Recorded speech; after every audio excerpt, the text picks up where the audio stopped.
এঁচোড় চিংড়ি তো অনেক খেয়েছেন, বাট এমন করে খেয়ে দেখুন, যার স্বাদ হয় অতুলনীয়। এবং এমন এঁচোড় চিংড়ি রেসিপি থাকলে মাছ মাংসেরও প্রয়োজন হবে না। তো আজ আমি এঁচোড় চিংড়ি রেসিপি শেয়ার করব। ভিডিও ভালো লাগলে সাবস্ক্রাইব করতে ভুলবেন না, লাইক দিয়ে ভিডিও কন্টিনিউ করবেন। হাই এভরিওয়ান, সকলকে স্বাগত জানাই অনু কুকিং আর্টে। তো চলুন রেসিপি দেখে নিই। সর্বপ্রথম এঁচোড় চিংড়ি বানানোর জন্য ঘরোয়া উপকরণে একটি সিক্রেট মশলা তৈরি করব। তার জন্য একটা কড়া নিয়েছি, তার মধ্যে 3 টেবিল চামচ গোটা ধনে, 3 টেবিল চামচ গোটা জিরা, 5টি শুকনো লঙ্কা, হাফ ইঞ্চ দারচিনি, 1 টেবিল চামচ গোলমরিচ, একটি বড় এলাচ, 5টি ছোট এলাচকে একটু ড্রাই রোস্ট করে ভেজে নেব। আমি এখানে বেশি পরিমাণে বানিয়েছি, তার কারণ যে কোনো বাঙালি রান্নায় এই মশলা যদি দেওয়া যায় তার স্বাদ হয় দ্বিগুণ। এখানে 2 মিনিটের মতো ভেজে নেব। বন্ধুরা, খুব সুন্দর স্মেল বেরিয়েছে।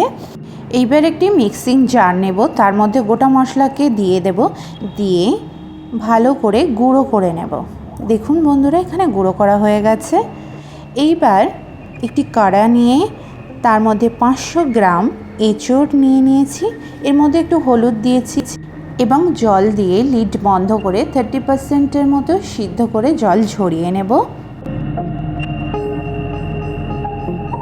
নেক্সট কড়াইয়ে 2 টেবিল চামচ তেল দিয়ে তেল গরম হয়ে আসলেই 2টি মিডিয়াম সাইজের কেটে রাখা আলুকে একটু ভেজে নেব।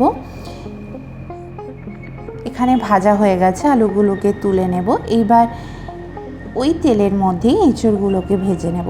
এঁচোড় এমন করে ভেজে রান্না করলে খেতে খুব সুস্বাদু হয়। ওই তেলের মধ্যে 1/4 স্পুন লবণ, 1/4 স্পুন হলুদ দিয়ে চিংড়ি মাছগুলোকে ভেজে নেব।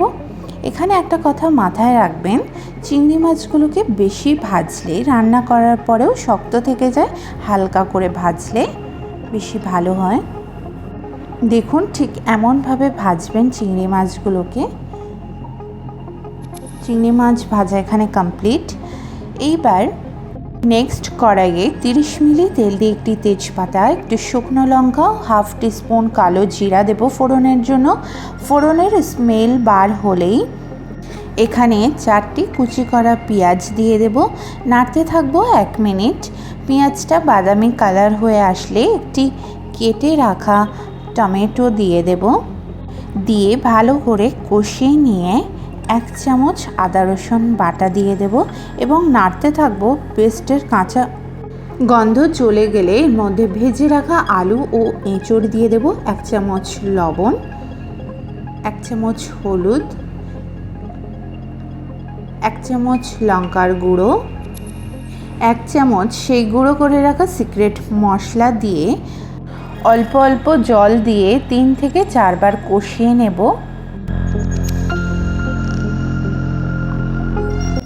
তারপর 1 চামচ চিনি দিয়ে দেব, যেটা স্বাদ ও রান্নার রঙকে অনেকটাই বাড়িয়ে দেবে। ভেজে রাখা চিংড়ি মাছগুলোকে দিয়ে দেব। 2 মিনিটের মতো কষিয়ে নেব ভালো করে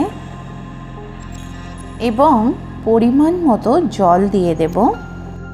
জলটা যখন ফুটে উঠবে তখন লিড বন্ধ করে 10 মিনিটের জন্য কুক করব।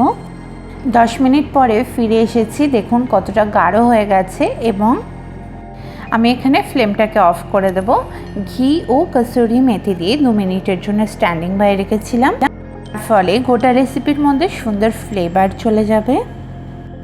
একটু কাছে থেকে দেখিয়ে দিই, কি অসাধারণ দেখতে লাগছে না বন্ধুরা? খেতে দারুণ হয়েছে। আমার কথা শুনে একবার এমন করে বানাবেন, তো বাড়ির সকলের কাছে প্রশংসায় ভরে উঠবেন আপনি। তো কেমন হয়েছে আমার আজকের রেসিপি প্লিজ কমেন্ট করে জানাবেন। বাড়িতে অবশ্যই ট্রাই করবেন, লাইক ও শেয়ার করবেন আপনার রিলেটিভের সঙ্গে।